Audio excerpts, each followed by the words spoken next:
My family had spent years idolizing my sister until Thanksgiving, when she found out I'm worth $12 million.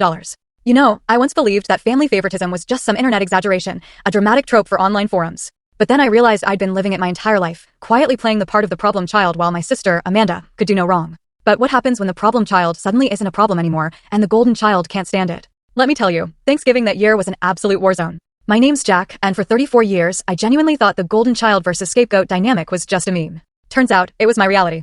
Every Thanksgiving at my parents' house was like gearing up for battle. I'd sit in the car outside, take a deep breath, and mentally rehearse my smile and nod routine.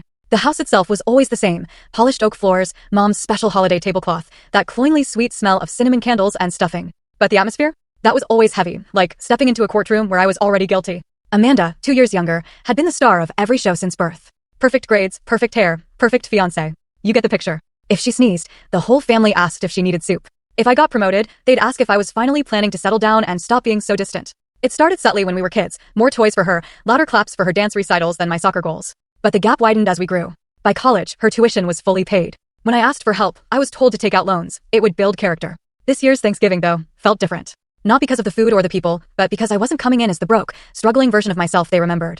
I'd spent the last decade working my tail off, quietly building a tech company with 2 college friends. We'd recently sold it. After taxes, my share was just over $12 million.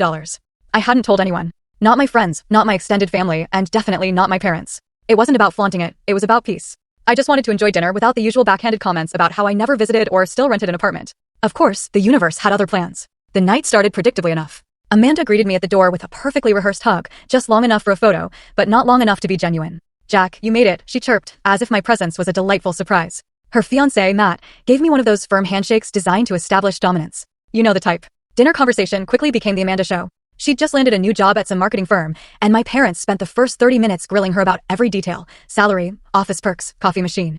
I sat there, meticulously cutting my turkey into pieces so small a toddler could choke on them, forcing a smile like it was all utterly fascinating. Then, the first job landed. "So, Jack," my mom said, her eyes flicking to me across the table. "Still renting that little apartment downtown?" "Yeah," I replied, keeping my tone neutral. Amanda smirked. "You know, if you actually save some money, you could probably afford a real house by now. Matt and I are already looking to buy, right, babe?" Matt, clearly pleased to be included, grinned. "Yeah, we've been talking with realtors, probably looking at something around the $700,000 range." My dad just chuckled, shaking his head. Jack's always been a don. T miss the end. Watch the full story, link is attached below.